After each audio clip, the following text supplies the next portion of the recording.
বন্ধুসকল নমস্কাৰ। এই সময়ত ৰাজ্যৰ কৰ্মচাৰী আৰু পেঞ্চনাৰসকলৰ বাবে দৰমহা বৃদ্ধিৰ সৈতে জড়িত এটা দৰকাৰী ইনফৰমেশ্যন শেহতীয়াকৈ প্ৰকাশ হৈছিলে। অৰ্থাৎ জনাবলৈ লৈ আছোঁ, চাওক যে কৰ্মচাৰীসকলৰ যি DA আৰু ডিয়েৰনেছ ৰিলিফ প্ৰকাশ কৰিছিলে, 2% বৃদ্ধিৰ এটা নিৰ্দেশনা যি প্ৰকাশ কৰিছিলে, সেই 2%ৰ যিখিনি এৰিয়াৰ আছে বা বকেয়া আছে, সেই বকেয়াৰ সন্দৰ্ভত শেহতীয়াকৈ এটা অতি গুৰুত্বপূৰ্ণ ইনফৰমেশ্যন বা খবৰ শেহতীয়াকৈ প্ৰকাশ হৈছে আৰু আপোনালোকৰ সন্মুখত মই দেখুৱাবলৈ লৈ আছোঁ। চাওক, ইনফৰমেশ্যনটো এনেকৈ প্ৰকাশ হৈছিলে, অৰ্থাৎ এই যি গুৰুত্বপূৰ্ণ কৰ্মচাৰীসকলৰ যিখিনি মৰগীয়া বানচৰ বকেয়া, এই বকেয়াখিনি আদায় দিবলৈ বাবে কৰ্মচাৰী পৰিষদৰ ফালৰ পৰা আমাৰ ৰাজ্যৰ মাননীয় মুখ্যমন্ত্ৰী মহোদয়লৈ এখন স্মাৰক দিয়া হৈছে আৰু আপোনালোকৰ সন্মুখত মই দেখুৱাবলৈ যত্ন কৰিছোঁ। ইয়াতে বিষয়টো এনেকৈ তেওঁলোকে উল্লেখ কৰিছে, মৰগীয়া বানচৰ বকেয়া 2026 চনৰ জানুৱাৰী মাহৰ পৰা কাৰ্যকৰী কৰি আদায় দিয়াৰ নিৰ্দেশনা দিয়াৰ সন্দৰ্ভত মহোদয়, যথাবিহিত সন্মান সহকাৰে আপোনাক জনাওঁ যে আপোনাৰ নেতৃত্বত পুনৰ গঠিত সম্প্ৰসাৰিত মন্ত্ৰীসভাৰ প্ৰথম কেবিনেট বৈঠকত যোৱা 6 জুনত লোৱা সিদ্ধান্ত মৰ্মে কেন্দ্ৰীয় চৰকাৰৰ সমহাৰত অসমৰ কৰ্মচাৰী সমাজৰ বাবেও 2% মৰগীয়া বানচ বৃদ্ধিৰ সিদ্ধান্তত অসমৰ কৰ্মচাৰী সমাজৰ হৈ আপোনাক অভিনন্দন জনাইছোঁ। মহোদয়, যোৱাকালি বিত্ত বিভাগৰ ব্যৱস্থাপনা নিৰ্দেশনা নাম্বাৰ ইমান আৰু তাৰিখটো হ'ল 16 জুন 2026 মৰ্মে কেন্দ্ৰীয় চৰকাৰৰ কৰ্মচাৰীসকলৰ সমাহাৰত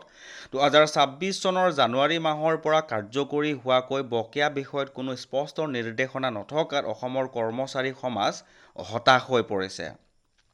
আৰু এইখিনি সময়ত কৰ্মচাৰী আৰু পেঞ্চনাৰসকলৰ কাৰণে এটা অতি গুৰুত্বপূৰ্ণ ইনফৰমেশ্যন, কাৰণ যিখন শেহতীয়াকৈ DA বৃদ্ধিৰ অৰ্ডাৰ প্ৰকাশ হৈছিলে, তাত কিন্তু DA বৃদ্ধিৰ কথা উল্লেখ কৰিছে, হয়, যিখিনি এৰিয়াৰ কৰ্মচাৰী বা পেঞ্চনাৰসকলে পাবলগীয়া আছিলে যোৱা জানুৱাৰী মাহৰ পৰা, সেই কথাখিনি তাতে অন্তৰ্ভুক্ত হোৱা নাছিলে। আৰু সেই প্ৰসংগতেই শেহতীয়াকৈ কৰ্মচাৰী যি সন্থা আছে, সেই কৰ্মচাৰী সন্থাৰ ফালৰ পৰা এখন স্মাৰক দিয়া হৈছে মুখ্যমন্ত্ৰীক, কাৰণ অসমৰ কৰ্মচাৰী সমাজ বৰ্তমান সময়ত হতাশ হৈছে বুলি কোৱা হৈছে। আৰু ইয়াতে উল্লেখ কৰিছে যে আমি আশা কৰোঁ, যিহেতু পূৰ্বৰে পৰা মৰগীয়া বানচৰ ক্ষেত্ৰত অসম চৰকাৰে কেন্দ্ৰৰ হাৰ আৰু সময়ৰ পৰা কাৰ্যকৰী কৰি বকেয়াসহ আদায় দি আহিছে,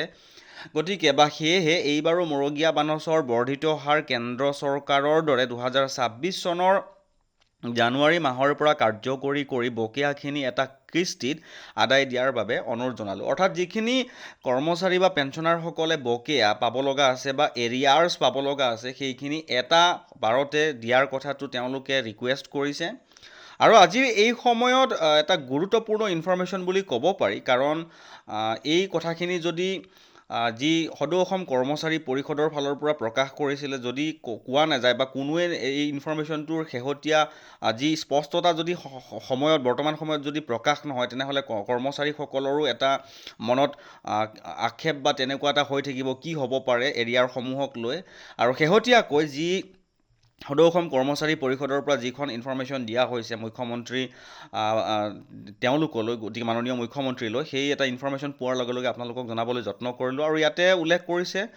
এটা চাওক, ৰিচিভ কপি তেওঁলোকে দিছে যে চিফ মিনিষ্টাৰ ছেক্ৰেটেৰিয়েট, অৰ্থাৎ মাননীয় মুখ্যমন্ত্ৰীৰ ফালৰ পৰা এই কপিটো গ্ৰহণ কৰা হৈছে। আৰু পাছৰ পৰ্যায়ত কিখিনি আমি ইনফৰমেশ্যন দেখিবলৈ পাওঁ, আপোনালোকক পিছত ভিডিঅ' সহকাৰে জনাবলৈ চেষ্টা কৰিম।